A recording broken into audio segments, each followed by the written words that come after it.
I recently had a viewer ask me a great question, which is, what are your favorite knives, both fixed blade and folding, 3 of each for less than $100? So that's what we're going to do today. I'm going to talk about 3-ish fixed blades and 3 folding knives that I actually like and carry that are less than $100, and we'll talk about what sets each of them apart as good knives.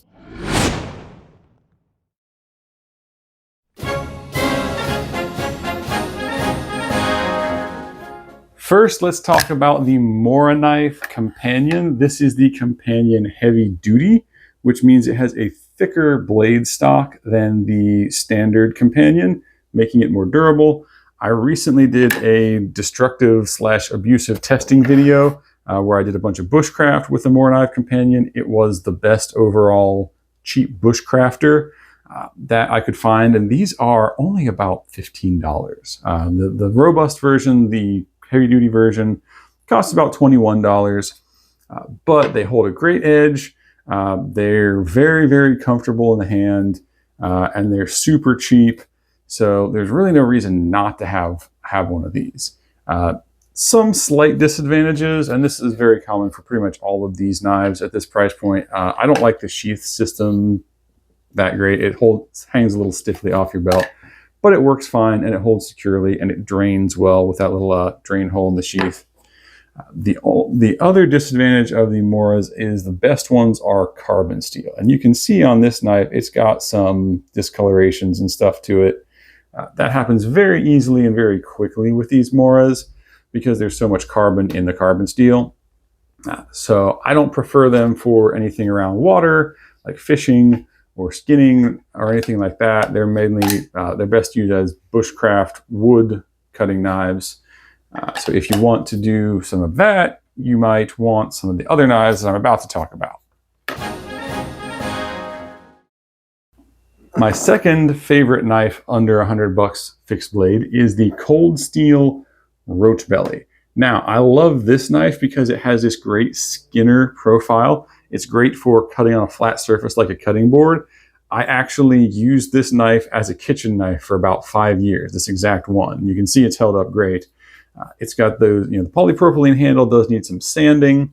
But what really sets this apart is that Cold Steel does a fantastic heat treatment on these 4116 steel knives.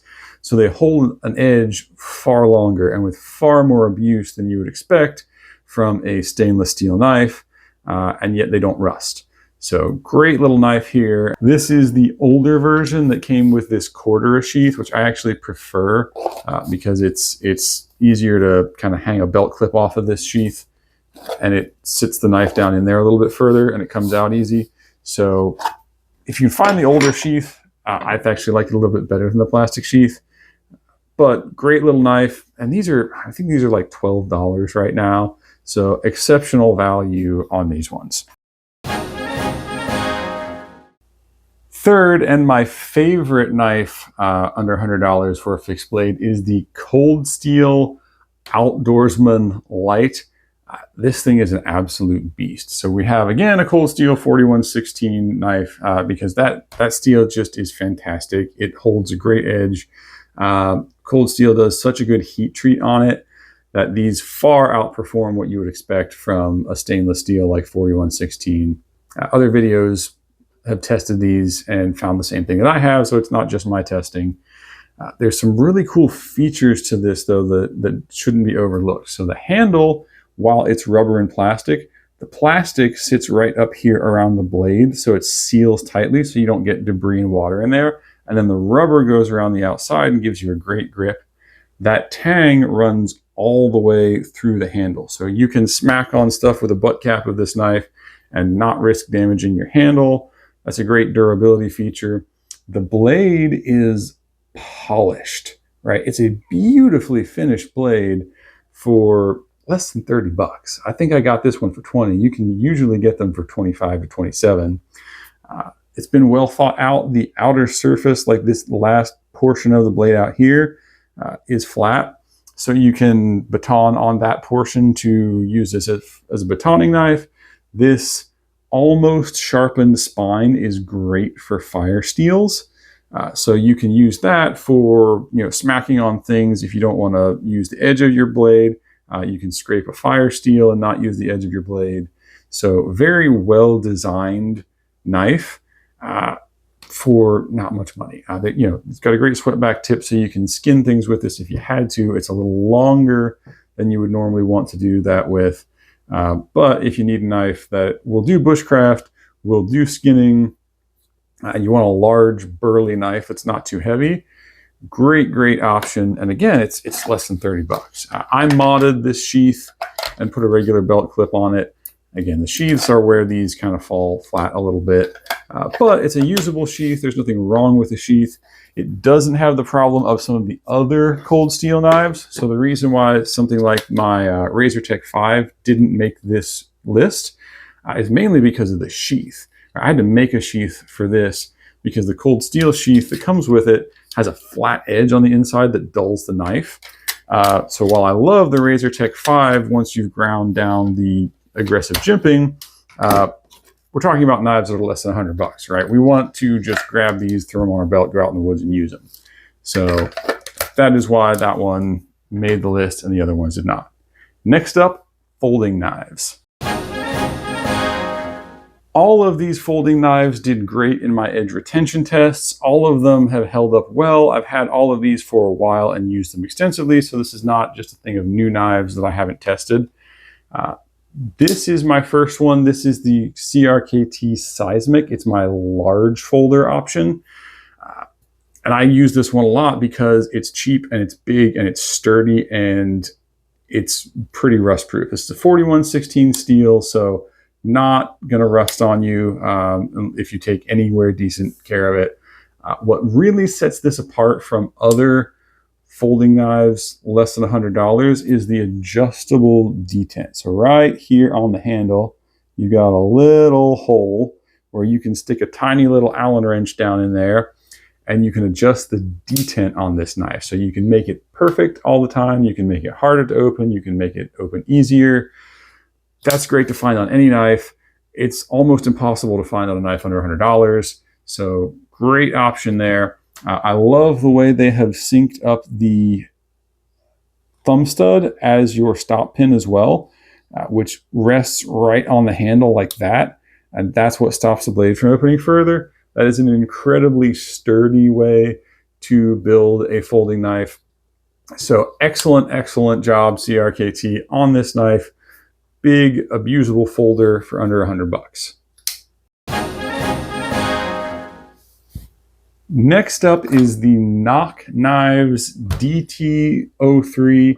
This is kind of a gentleman's folder option, but really I would categorize this as a folding kitchen knife.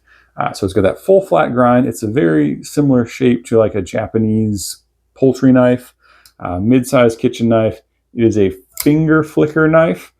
And what really sets this apart is just how well it performs for a titanium frame lock that's under 100 bucks. It's got a very sturdy build, 4-inch blade. It's a pretty large knife.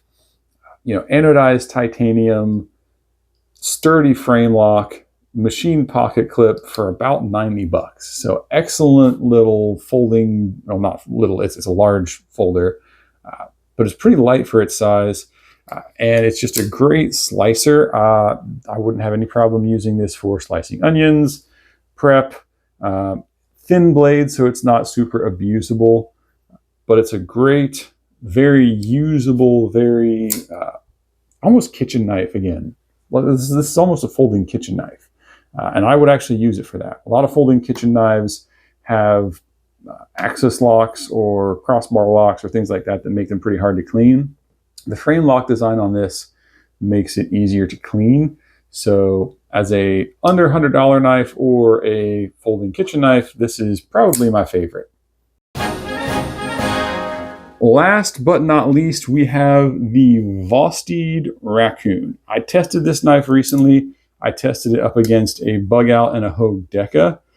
This knife actually held an edge better than either of those in my wood cutting tests. So fantastic small knife here. You can see I've modded this one, so I sharpened it all the way back to almost to the handle. blade shape stock is fine, but I just wanted to experiment with this one because it was so cheap and I could. It is running on bearings, which is unlike a lot of small folders. This is a small EDC size knife, nice and lightweight, very easy to carry, and it just performed exceptionally in my tests. I loved it. I actually borrowed one of my friend's knives to test this for the channel, and then I liked it so well that I bought my own. One thing that sets it apart is the crossbar has been threaded and it has a bolt head on it. So as I'm taking this apart, if I'm going to maintain this, if you've ever done that with a crossbar lock knife, you know that it can be a pain because you got to take the whole knife apart. On this one, provided you put the crossbar lock on the right way, you can just take off one side of the knife, clean it, lube it, put it back together, and you don't have to take apart the entire thing to do your basic field maintenance. So that is a big thing that sets this apart. Edge retention also sets it apart. It did fantastic in my edge retention testing. So a great little knife, around $60 right now. Love it a lot. Those are my favorite fixed blade and folding knives, all under $100. Most of these are under $50. So if you like this video, please give it a like, please subscribe. Let me know if you enjoy this type of content and I will make more of it. Have a nice day.